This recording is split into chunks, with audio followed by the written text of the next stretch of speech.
Hey, all you space cats, it's your favorite underground artist, Mitch Miller, and we're kicking off season 5 of the Black Hole Podcast.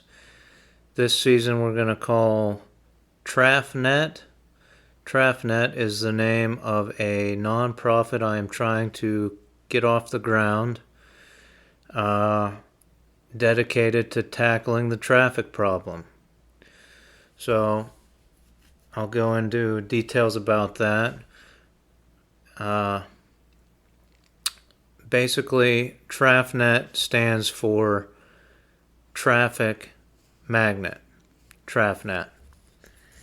And it's a simple concept to streamline and organize rush hour traffic in major cities. The idea is that we print up traffic magnets that say where a vehicle is going in the morning rush hour traffic, what parking area, the Grant building, the bathtub, where I'm talking about Pittsburgh locations, the name of the parking garage or parking area that vehicle is going to in the morning. That'll be placed on the left rear of the vehicle. And then we print up magnets that say the major thoroughfare that vehicle will be taking home to the suburbs in the evening. So I-279 North, for example, in Pittsburgh, we would point out Veterans Bridge, so we'd say VB I-279 North or VB 28 North. Those are two examples of magnets that we could print up.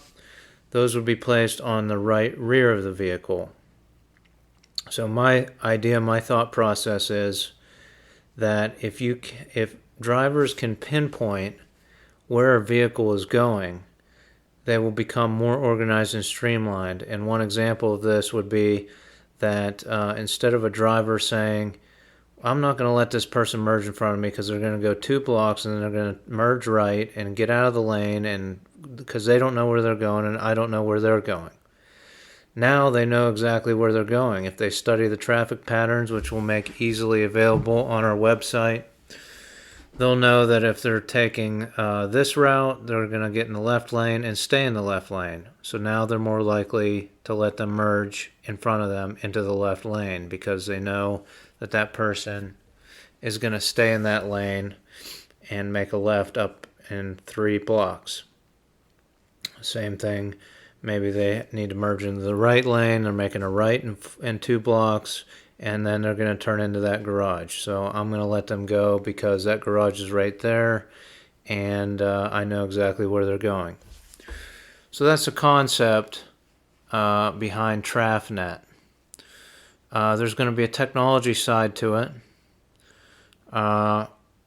So that phase 1 of Trafnet is basically drawing together the businesses of downtown, and we're focused on Pittsburgh at first, to organize and distribute these magnets. So we're looking for organizers in your offices, in your downtown offices, that can rally the employees and get them on board with these magnets and try this out.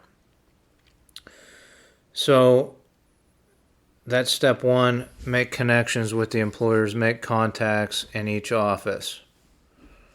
Then we will sell the magnets and distribute them to downtown businesses through the office coordinator. And then we're going to break down, phase 2 is to break down all of the major routes leading into Pittsburgh and figuring out exactly how much traffic each route can handle coming into the city. And this is where the technology side of it comes in, is eventually every employee downtown will get an account where they can explain what route they take in and out of the city the most often. We're going to see what the capacity of those routes are, and I think other cities have to have done this by now. I don't know why we're not doing this. We should have did this 20 years ago, but we're going to break employees off into 3 groups hopefully with the cooperation of downtown businesses who most businesses are looking for ways to green up their office to, bring down emissions, which this will do. So we're going to break off into 3 groups, Group A, B, and C. And we're going to work with these employers so that the employees in Group A will try to get to work at 8 a.m., Group B will try to be to work by 8:30 a.m., and Group C will try to get to work by 9 a.m. And we'll make magnets for each group, A, B, and C, for the rear of the car. Now, we're going to try to coordinate with each person how they're coming into the city. That's eventually down the road when we have that type of technology available. And it will require mapping technology and things like that. But the idea with the magnets is that if you're in Group B and you're driving along in the left lane and you see other cars with Group B on the back, and then you run into Group A, even if you're running a little late, you're going to merge in with the Group B cars and try to stay behind the Group A cars and just have faith that it's all going to work out, that everybody left at the right time to get to work approximately on time. Most of these offices aren't stringent on exact times, I don't think, but I don't know. I don't work in an office. I work in an embroidery shop. Anyhow, I have to think that places like LA and, progressive cities have already started to do this, breaking down into 3 or 4 groups to kind of spread out the rush hour traffic.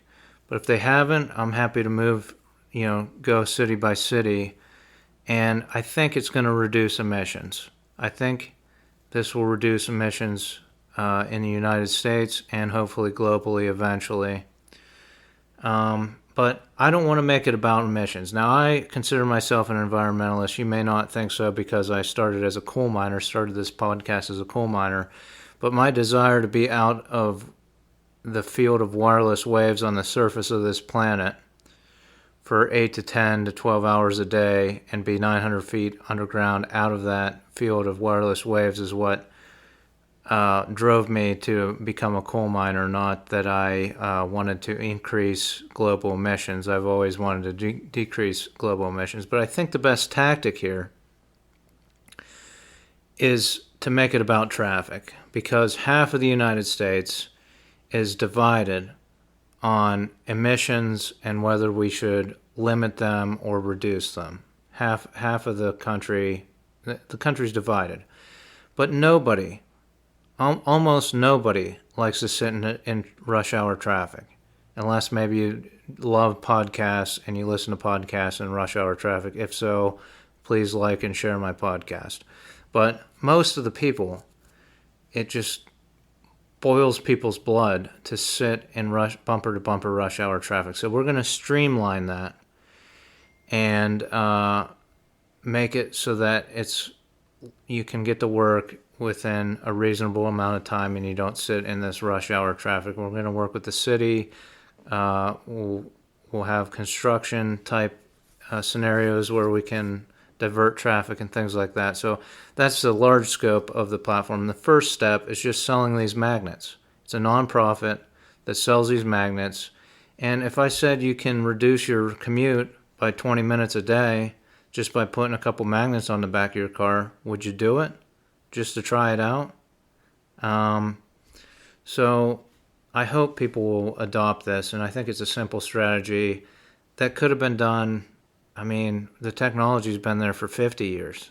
So, but we definitely could have done it in the internet age and done this magnet concept.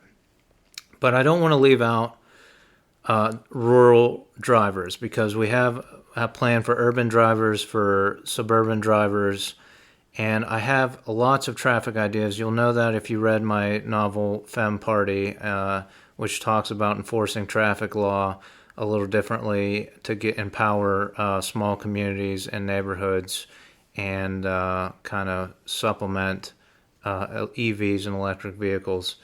But I have something for rural I have ideas for traffic in general, and this is just the first podcast of the season. I'll get into those later in the season.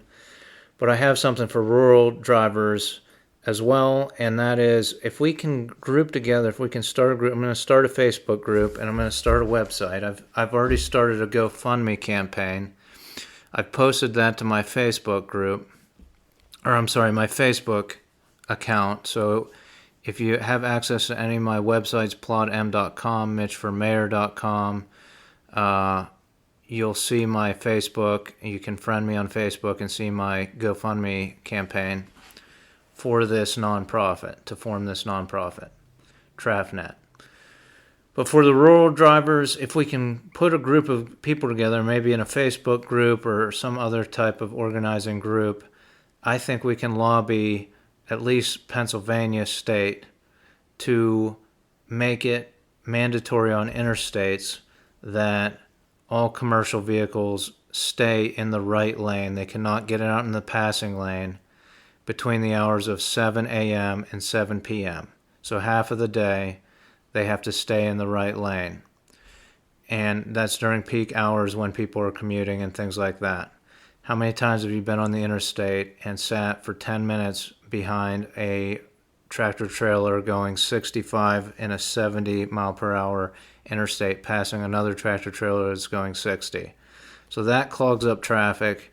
We're going to lobby to get rid of that situation, and it'll drive commercial traffic to the nighttime hours, which is where it should be, and hopefully these commercial contractors pay better for those nighttime hours. But from 7 p.m. to 7 a.m., it's free game. The tractor trailers can get out in the left lane, they can pass and all that. So I think it makes sense. I'm sure some states already do this, but we're looking to enforce it and streamline traffic for even rural drivers that go on vacation a couple times a year and don't want to get clogged up on the interstate.